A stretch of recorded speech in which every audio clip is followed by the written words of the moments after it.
y'all, it's your favorite girl Anjali back with another episode with the Chic Life podcast. Hey. Before we jump into anything, I need you all to like, I need you all to share, I need you all to subscribe to the channel, I need you all to follow on all the social media platforms. We're on Instagram, we're on Facebook, we're on Twitter at Get Chic Life. Go ahead and follow your girl, like, share, subscribe, because that's what people be saying in the videos. So, now that we got all that out the way, we are doing a special episode today talking about dating and relationships. Ooh, oh my God, what's we finna talk about?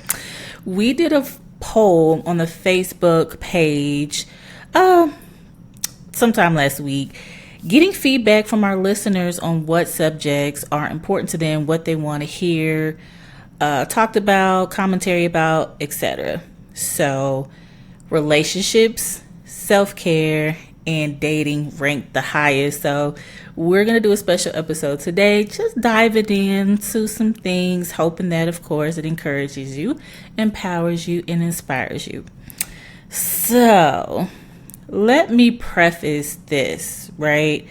I'm no expert, okay? I fumbled my way through dating terribly. In fact, I was a horrible dater. I picked bad. Well, let me not say I picked bad. My choices just weren't always the best, right? So, honestly, when I look back, I'm like, what in the cotton picking hell of Hades was I thinking when I was dating such and such? Like, was we even dating? Anyways, listen, I'm gonna have to do a private episode to spill the tea for real, because listen, some of my experiences I can't even get into on this episode. But nonetheless, I've learned a lot through that process to get to the point of now celebrating 5 years of marriage this past June. So I can just offer my experience and what I've learned, give you the things that I've done in hopes that maybe it'll help you. Also, my perspective comes from a Christian perspective. You know, I'm a believer, I believe in God, so my moral compass comes from that, right? Marriage typically is the end goal with most believers, so that is the perspective that I come from. So, with all of that being said, let's get into it. I have quite a few single friends. I have a few single associates, and the general consensus is dating in 2023. I liken it to like a roller coaster ride. Like, not like the new smooth roller coasters. I'm talking about like that old wooden roller coaster with the rusted wheels, and you need some ibuprofen by the time you get off the ride. Like, that's what dating seems to be like for my friends. And when I tell you, it hurts my heart, because they really desire companionship. They really desire to be married. And it's just, it seems to be no good prospects in sight. So, like, I be going before the throne of grace, honey, like interceding on behalf of my friends, because they want husbands. They want to get married, and right now it's just not a lot of luck for them. So I find it odd, because it'd be different if they were like trash, or if they was like ugly. You know what I'm saying? I know it's not all about looks, but the women I come across, or even my friends, they're beautiful, like inside and out. They're God-fearing. They're about their careers, their businesses. They're goal-oriented. They've overcome obstacles in their life, and they're doing the daggone thing. Like, some of them have kids, some of them don't. But they're handling their business. Like, they're not looking for anybody's meal ticket. They're their own meal ticket. So It just seems for whatever reason, with all of those good things, they can't find someone to at least meet them on that level. But it's also hard to compete with the Pound Town era. Now, I ain't coming for no city girls. I ain't coming for nobody. I ain't judging nobody. So don't try to get all up in arms about anything. But I am saying it's hard to compete when your standard is different, right? So what do? That's the question of the hour. How do you navigate dating as a believer? You trying your best to walk in the light, okay? What do? What happens, or what do you say when it seems like you try to date, you try to give a person a chance, it just seems like your picks ain't that great. You not picking good. They just always seem to be a dud. Like, you're like, is it me? Is it me, Lord? Like, what is happening? Should I just settle because he is a decent guy, right? Like, should I just settle for that? Or should I remain single until? But then if you talk about being single until it's giving like it ain't never gonna happen. Do it feel like that for y'all?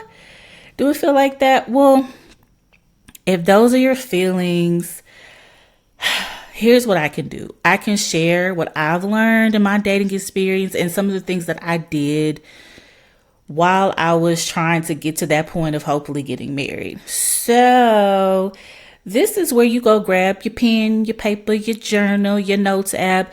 You're going to need to take notes for this, sis, because this homework is vital for what we're trying to accomplish here, honey. We trying to get you to the point of leading you hopefully to who God has for you. But it's going to take some work on your end, okay? So I have, let's see, I have about 4 things listed here, okay? Now, they're kind of in order, but kind of not. But just roll with me, okay? So, write this down. The first thing I would suggest you do that I did for myself is if you are finding that your dating choices aren't good, okay? Like, yeah, they may be okay, but you kind of end up in the same sort of scenario. I need you to sit, think, and write down the commonalities between all the guys you've dated. Because chances are you're dating the same guy with the same face. Listen, I know about it, okay?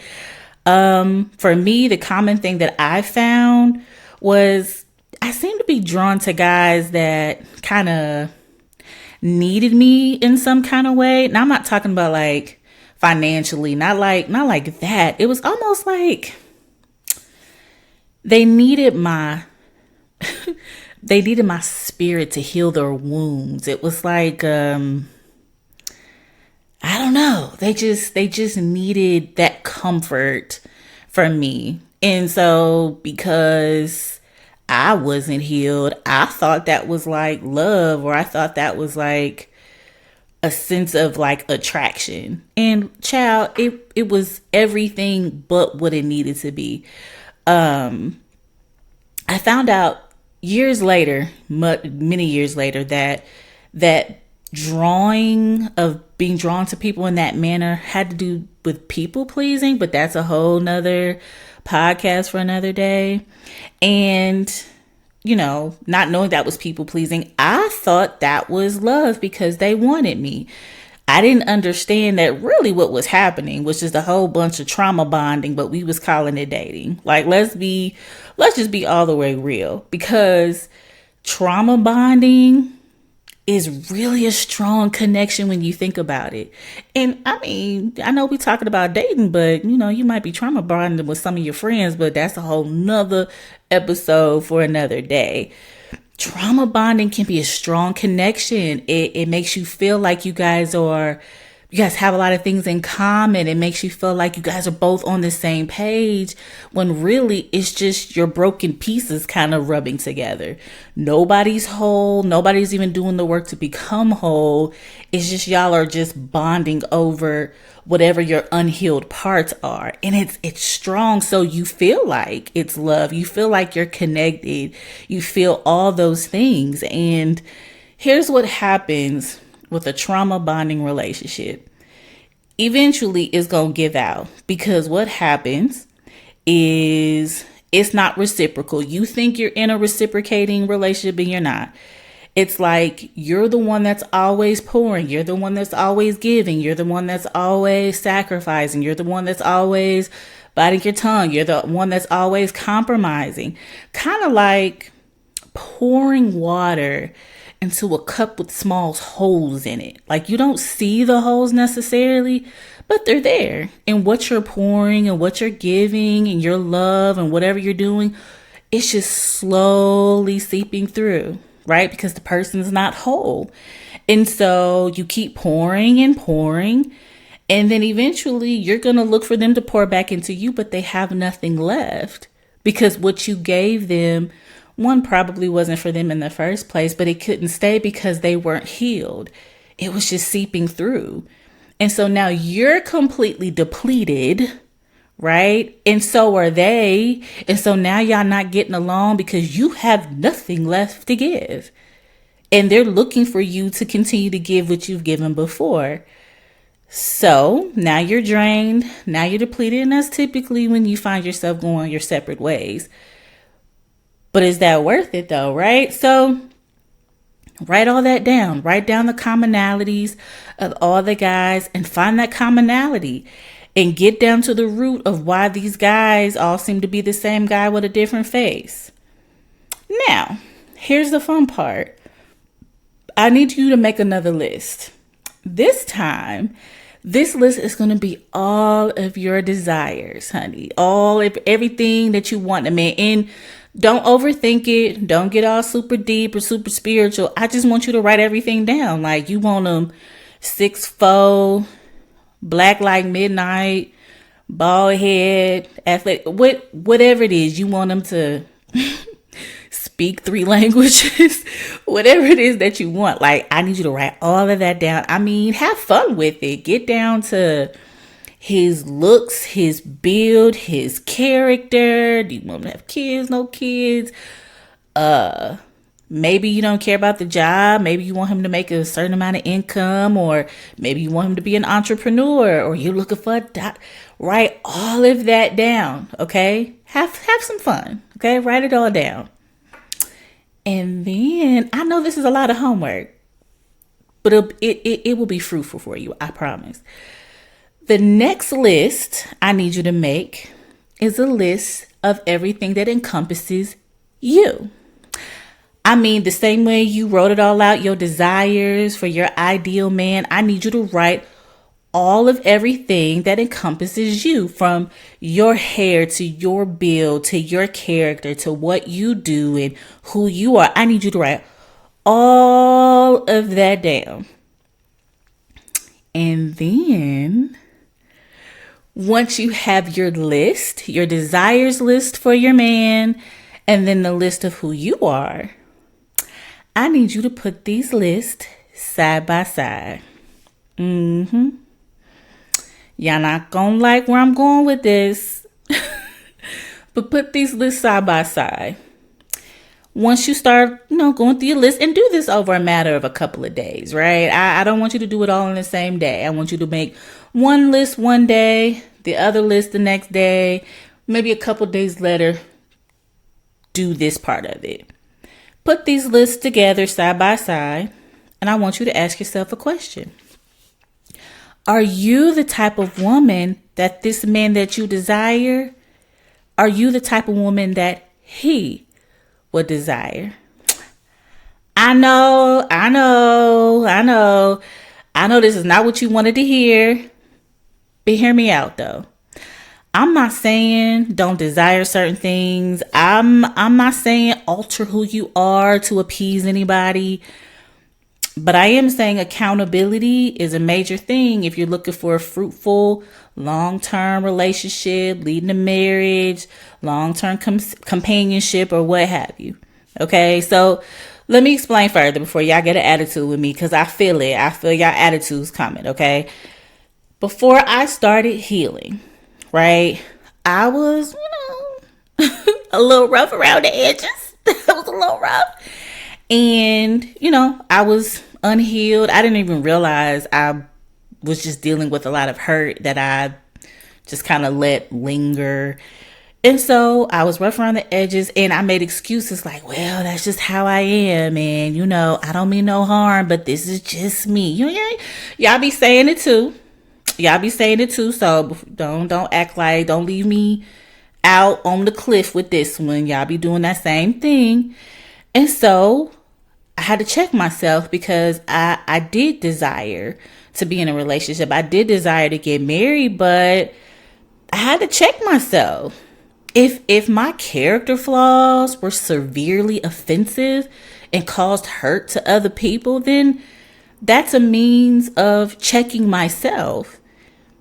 Why would I expect any man, let alone any other friend or person, to be with me or want to be around me if I'm unpleasant?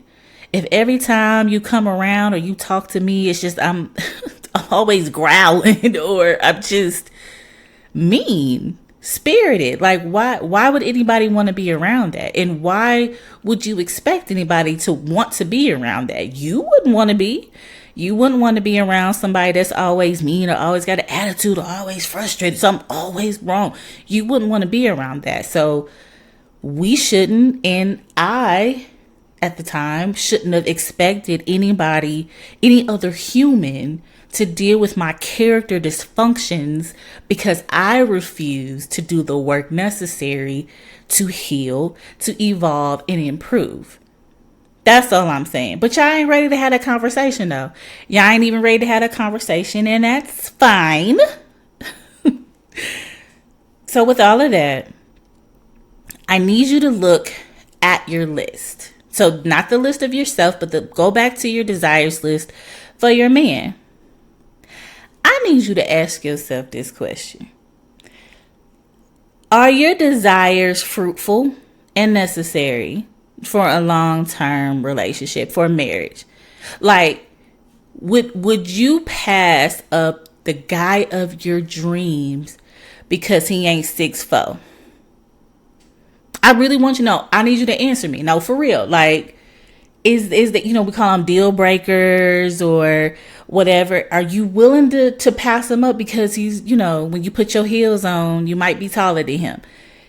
No, for real. I know you listening to me, or you might be watching me. I need you to answer me back. Would you pass him up?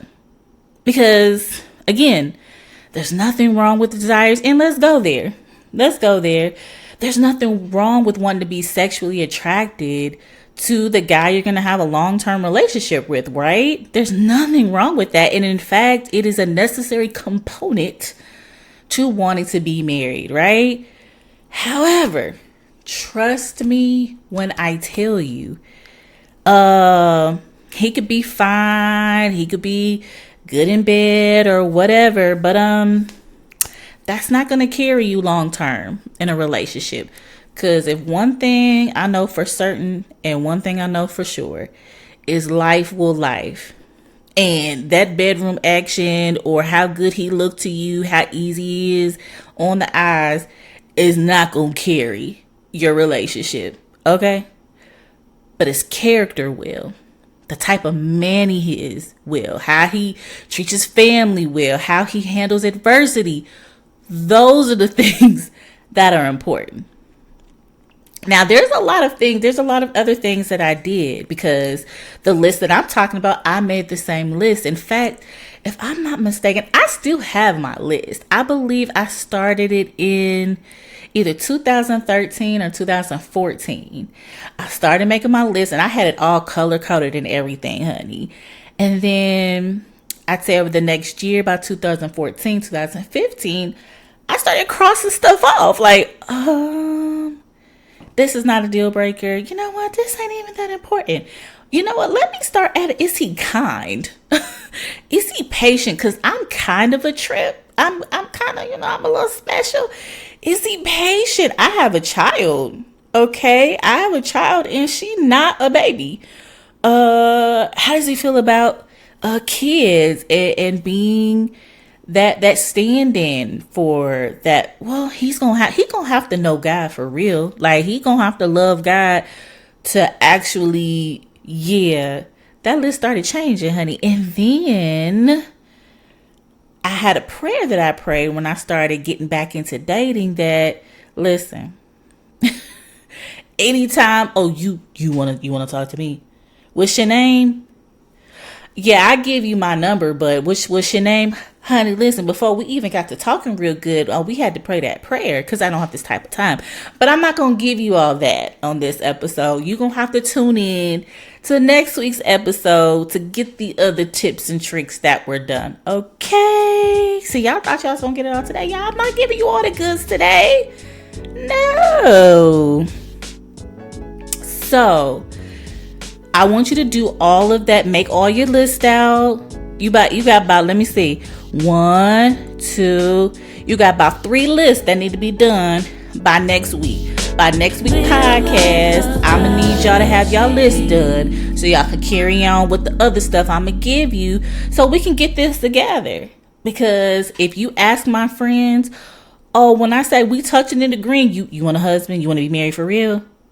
Oh, all right, okay. Don't say that to me, cause we gonna pray, we gonna intercede, and we also gonna get you together, sis. Cause somebody had to do it for me. Somebody had to sit me down, like, okay, sis, listen. There's some things you're gonna have to get together if you think you want to be in this type of relationship. So I got you. Don't even worry about it. So now let's go into our new segment called What in the R&B Moment. This is the segment that dives into lyrics of songs in the 90s and 2000s era, because that's the best era of music ever. Yes, I said it. I'm going to continue to say it. We're going to dive into the lyrics to see if should we have been singing them songs, or did them songs make sense? We're going to dive into all of that. So today's song on the docket is one of my favorite groups, TLC. Yes. TLC. We're going to look at their song, Creep. Now, this song was off their Crazy Sexy Cool album that was released in 1994.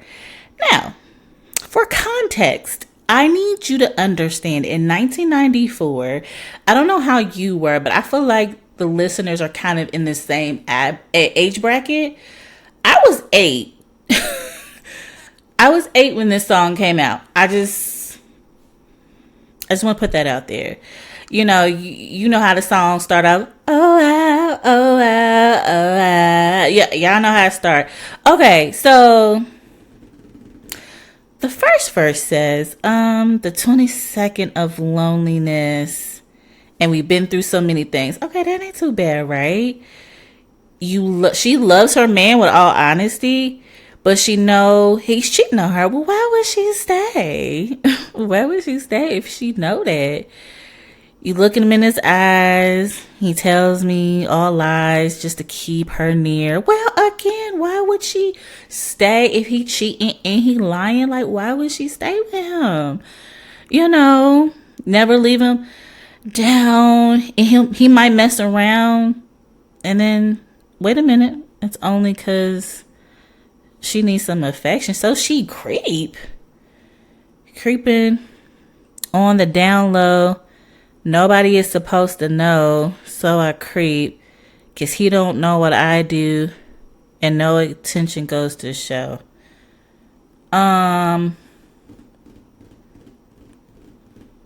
So this was okay. We was thinking about cheating. Not only we was thinking about accepting cheating and then cheating back.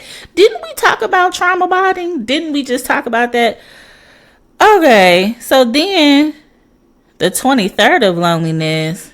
They don't talk like they used to do. It's pretty strange, but she knows she ain't bugging though. Wait a minute, cause she keep giving love until the day he pushes me away. Never go astray. If he knew the things I did, he couldn't handle me, and I choose to keep him protected. Protected from what? STDs? Because you're clearly going over here and then coming back, and he going over there and he coming back. That sounds like a cesspool of germs to me. What in the... Again, one of my favorite songs. Like when that beat drop, when that music come on, we know all the words. We know all the words. We know all the lyrics. But why was we singing this? Why is that okay? It's cool. It's fine. It's still a banger. But the point of it is just, I was 8 and had no business singing this song. But that's a story for another day. So I hope that something was said today. I hope you were given some tips that will help you in just evolving into your best self. I hope that you were encouraged, empowered, and inspired. As always, I want you to live life. I want you to love God, and I want you to live chic. I'll talk to you soon. Bye.